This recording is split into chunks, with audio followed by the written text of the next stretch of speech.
everyone, it's Jean from the Inky Studio. Happy New Year! I am so glad that you are starting out your new year by joining me today. I am, before I get started on the how-to mini tutorial that I have today, I want to go over a few things. And the most important thing that I want to say is a huge, huge thank you to all of my subscribers, to those who participate and buy me a cup of coffee, to all those who give me lovely comments. Thank you. Thank you from the bottom of my heart. I am so grateful. It really gives me a lot of encouragement to continue, and it's like elixir for the crafting soul. I am really pleased to bring things to you, and but your feedback is very, very important to me, and I just really appreciate all of it. So I want to catch you up also on the Stamperia Forest pad that I'm going to be doing a tutorial on. And let me give you a sneak peek. So this is not totally finished, but it's getting there. So this is like a little pocket here on front and a little window inside here. So my challenge with, and it's going to be a folio, my challenge with doing this was, first of all, um, there's not a digital, so there's no repeats. There's no making, when you make a bad cut, there's no like going back and redoing it. So that was a little different. I brought back memories of days when I used to make mini albums from pads. But I also wanted to make sure that what I included in here were things that I felt people would have in their crafting room. So it's all done with Stamperia paper with an alternate cardstock color. And there's so many colors in this pad that you can, variety of colors you can pick. I have this brown color here, but we do use a couple of sheets of a plain cardstock, and some brads and eyelets. And I give you alternatives if you don't have brads and eyelets. I try to give you some alternatives to that. So anyways, when I actually do the filming for this class, and I've got to start doing that now, I will give you a supply list and everything to put on there. And so I've done the best I can to make this accessible to everyone. Now, it will not be a beginner's project. It definitely will be one for a person who has put together a journal or a folio, or has done something of this nature before, or has done other crafting. But it won't, but no one process is really that difficult. It just is a lot of them. That's all I can say. So anyways, I'm excited to be working on that and bringing that to you in the next week or so. I also, as a big thank you to everyone, and I need to do this more often, and I don't do it often enough, but I have another free digital, and I'm going to put a link down below where to get that. And it's just something I've been playing with. It's sort of like an architectural background with a floral in the foreground, and it's a vintage type of a piece. So yeah, just a little something that you might find fun to work with. It is definitely free, so I will put that link down below. I only ask it be used for personal use and not to resell the digital itself. But if you wanted to include it in a journal project that you were going to sell, that's fine, just not in the digital form. Anyway, so thank you. So we will get started with how I crinkle up my seam binding. And today I am going to be demonstrating how I make this crinkled seam binding lace to use. I mean, it's really great for ties on journals, for tags. It just has a lot of texture and fun to it. But I just thought I'd give you a short demonstration of how I prepare this. I like to start with a 100% rayon seam binding, and I happen to get this brand. I have been very happy with it. You get a lot on one spool. This is 100 yards, and it will last you for quite a while. But it was one of these purchases I've never regretted getting. You can use the seam binding as is, of course. It's just lovely the way it is. It is this is a cream shade. Comes in different colors, but I kind of felt that with 100 yards, I want to get something that's neutral, but it can be dyed, so you can change up the color if you'd like.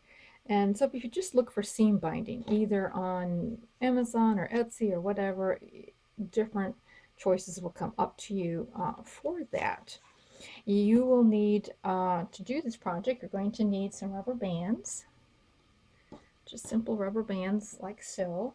You're going to need something that's very absorbent, like an old towel, t-shirt you don't care about anymore. This is 100% cotton, old t-shirt, and something that will absorb liquids quickly. And you're going to need your tea. Now, you can do this process without tea staining, and you'll still get the crinkledness. It just won't be tea stained, and you know it will work that way too. This tea is, I take about a quart of boiling water and add about 10 tea bags. Very inexpensive tea, the cheapest tea I can find. And that's about how I make my tea for staining my paper. And this is like at the end of staining paper, so the fibers have kind of come off and it's a little bit on the cloudy side. It isn't clear like a new batch of tea, but it doesn't matter at what point you do this. It's going to stain and it's going to be just fine. So the first thing I do, of course, is I take out a bunch of seam binding. And I'm assuming it's 2 or 3 yards probably at a time. And I usually make different batches. I usually don't just make one huge batch. I like to make several smaller batches because it's sort of, you sometimes don't know what you get.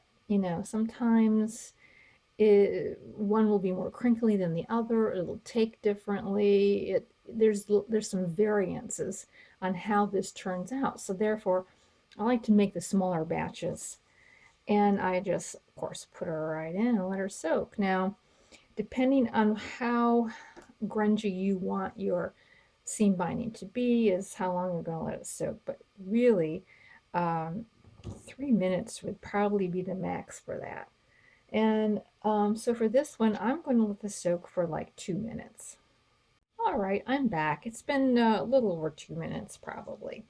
And so this is an experiment. You'll have to make the first batch. You'll have to determine if it's as dark as you want, or you want it lighter. Like I say, this is why I make a lot of small batches, because it kind of helps me to have a variety. So you take it out, but you do not want to wring it out really dry. All right, you just kind of want to hold in the moisture. And I just make sure it's all crinkled up, like it's just all like a little wad, right? All crinkled up there. Then I start getting my rubber bands out, and I just start putting them on at different places around the thing. Now, some of it is going to start seeping out some of the moisture, of course, because you're putting the rubber bands on. So I'm thinking that 2 is going to do this a lot. All right. So the goal is just to kind of hold it together with the moisture still in there. It's just to hold all those crinkles together. And then we're going to lay it down.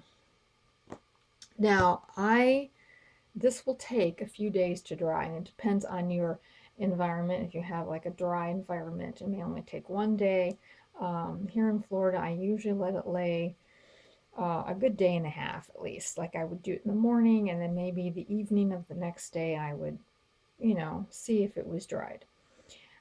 This will, of course, start taking away the moisture. So at the end of the day, after 8 hours or whatever, I come back and I will change it to a new place on on the um, on the rag or whatever you have here, so it starts absorbing even more, wicking away more from that little wad. So what I'm going to do then is I'm going to come back in a few days and I'm going to show you what this looks like. I already did another one that is drying. It's in the other room, but it was not soaked very long at all. It was like just maybe 45 seconds, and just right under a minute, and you'll see what that looks like. So we will see you in a few days. All right, it's now time for the unwrapping, and these have been there for a few days because I've got busy and kind of forgot about them. I made another one, and this one has no tea stain in it at all. It's just plain. Did it the same way as I did those as far as wrapping. And so now let's do one that is not that has not been tea stained for very long. This is sort of like an in and out tea stain. And so now we just take it apart and it's all crinkled. Oh, I love it crinkled like this.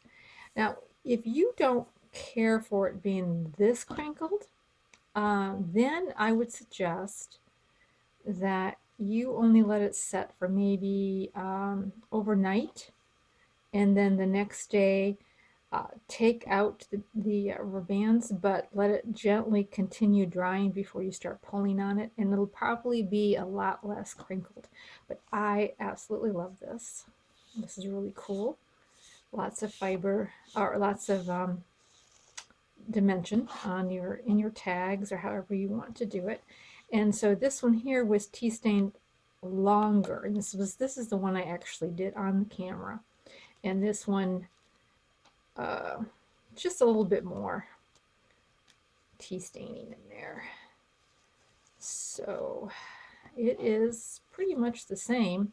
So you see that this was tea stained at the end of all my dipping in the tea. And it's pretty much, now it does have a little bit more of this little grunginess. Now that's going to depend upon your brew, how intense is your brew going to be. But yeah, it's much the same. There's not a whole lot of difference. There's just a little bit more of the tea staining kind of like getting in there. So actually, if I'd used a brew that was a little stronger and had probably put it in even longer, it would have been a lot more, the little tea staining places in there would have been darker. But that is those two. Now this one here is the one without staining, because perhaps that's not what you're looking for. So this is just the seam binding in water, in by itself.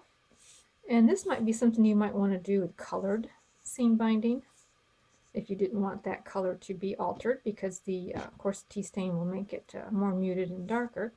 So yeah, this comes out really nice too. And this is, I'm sure I'll be using this for things that I don't really necessarily want to be grungy. So there you go. That is how I crinkle up my seam binding. So thanks so much for watching. I hope you'll subscribe and see other things that I have coming along. And you have a great and crafty day. Bye.